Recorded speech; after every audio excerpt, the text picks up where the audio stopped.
देवकीनंदन जी, ये जो pseudo secular हैं, ये जो बहुत पढ़े लिखे सो कॉल्ड इंटेलेक्चुअल्स हैं, वो तो ये कहते हैं, और उस पे पता आपको आजकल सोशल मीडिया पे आपके भी लाखों करोड़ों फॉलोअर हैं देवकीनंदन जी, वो ऐसी एक पिक्चर निकालेंगे कि मंदिर के आगे एक मुसलमान भाई या बहन सामग्री बेच रहे हैं और वो बोलेंगे ये है भारत की असली पिक्चर, कि यहाँ हिंदू मुसलमान सब एक साथ रहते हैं, भगवान पे जो फूल अर्पण होते हैं वो मुसलमान भाई देता है, और यही असली भारत की पिक्चर है। तो आप उसको, आप क्या उस पर प्रतिक्रिया देंगे? फिर आप उस पर आप कैसे काउंटर?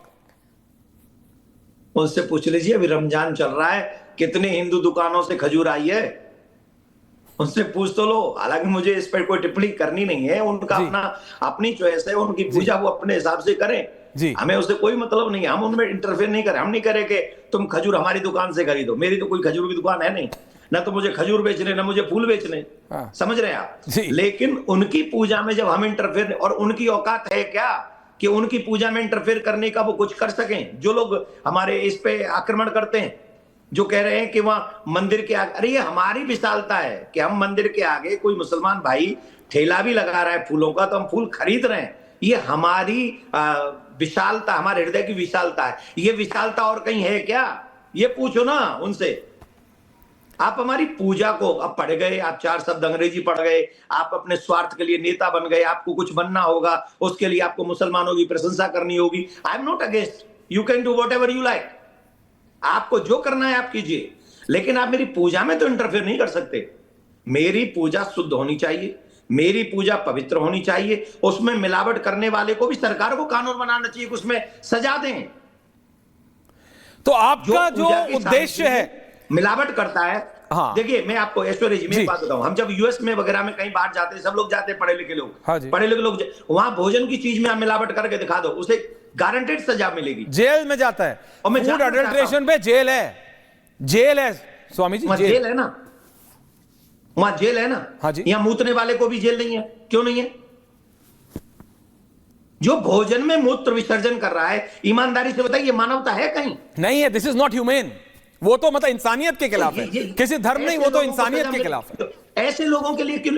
अच्छा, ये बात हमसे पूछने की बजाय उनके धर्मगुरुओं से बात पूछी जाए, आप इन लोगों को समझाते क्यों नहीं? ऐसे वीडियो आ क्यों रहे? आप उनके धर्मगुरु उनको नहीं बोलते कह रहे भाई थूकना ठीक बात नहीं है, ये तो हमारे छवि खराब हो रही है। इससे इनडायरेक्ट वे में, क्या डायरेक्ट वे में, इस्लामिक छवि को ये लोग दूषित कर रहे हैं वीडियो बना बना के डालने से। तो हम तो अपनी पूजा पद्धति सुरक्षित रखना चाहते हैं और हम तो करेंगे, कोई मेरी बात माने या ना माने, कोई सुने या ना सुने, सनातनी तो सुनेंगे। और सनातनियों के लिए ही मैं धर्मगुरु हूं, सनातनी धर्मगुरु हूं मैंने पूरे विश्व का ठेका नहीं ले रखा, मैं किसी की गारंटी नहीं ले रहा।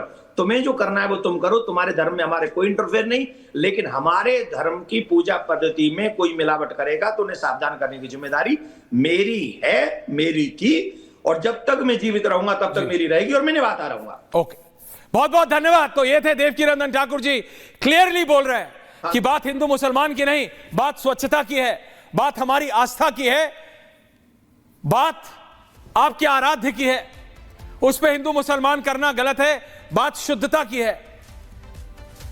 मीट बैन पे जब बात करें तो निवेदन किया गया दिल्ली सरकार के द्वारा, अगर आप बंद नहीं करेंगे तो कम से कम पर्दा लगा लीजिए।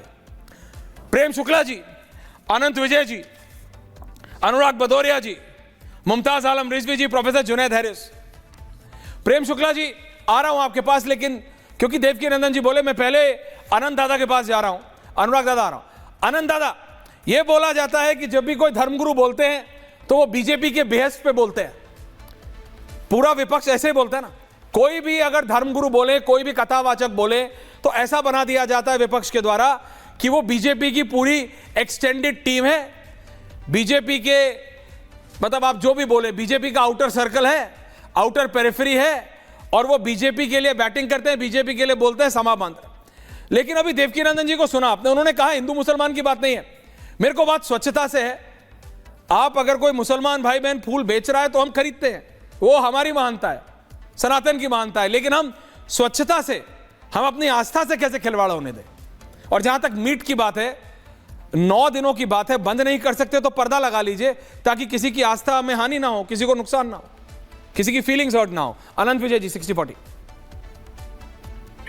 जी बिल्कुल ठीक कह रहे हैं। आपका जो पहला प्रश्न था कि भारतीय जनता पार्टी का एक्सटेंडेड मान लिया जाता है उसको, मुझे लगता है कि क्योंकि भारतीय जनता पार्टी सनातनियों की बात करती है, बाकी लोग नहीं करते हैं सनातनियों की बात। और जब सनातनियों की बात करते हैं तो उसके साथ लेकिन, किंतु, परंतु आदि आदि शब्दों का प्रयोग करते हैं। तो इसलिए जब भी सनातन की बात होती है तो बाई मतलब उसको क्या करते हैं, बाई कंपल्सन ऐसा मान लिया जाता है कि ये भारतीय जनता पार्टी ही करवा रही है, क्योंकि उनकी छवि हिंदुत्ववादी राजनीतिक दल की है। रही बात जो अभी आप कह रहे थे और मैं देवकी नंदन ठाकुर जी का सुन रहा था, उन्होंने बहुत अच्छी बातें कही और उन्होंने कोई घृणा फैलाने की बात नहीं की। जब वो मूत्र मिलाने की बात आई तब भी उन्होंने कहा ये स्वच्छता का मामला, ये हाइजीन का मामला है, उन्होंने उदाहरण दिया। और साथ ही कहा कि अगर ऐसा होता है, और मेरा भी मानना यही है कि सभी जगह पर पवित्रता एक विशेष स्थान रखती है, और हिंदू धर्म में भी, सनातन धर्म में भी, अगर 9 दिनों तक किसी को किसी चीज से आपत्ति है तो उसके लिए सरकार को क्यों मजबूर किया जाए हर चीज के लिए। अगर आप हमसे कुछ अपेक्षा करते हैं तो आपको भी आगे बढ़कर एक बात करनी चाहिए। अब गंगा जमनी तहजीब जो सबसे बड़ा फ्रॉड है इस देश का, उसमें भी अगर आप 1 मिनट के लिए उसको मान भी लें तो गंगा जमनी तहजीब में भी अगर गंगा आगे बढ़ रही है तो यमुना को भी तो आगे बढ़ना पड़ेगा, तभी तो अच्छा संगम होगा ना। लेकिन यहाँ क्या होता है कि अपेक्षाएं सारी गंगा से होती हैं और यमुना को छोड़ दिया जाता है कि आप बहते रहो जैसे मर्जी, अपने साथ जिधर मर्जी हो उधर घुस जाओ। तो मुझे लगता है कि ये मानसिकता बिल्कुल ठीक नहीं है। इसी कारण से ये हर पर्व त्योहार के समय ये कहीं ना कहीं से ये बात उठती है।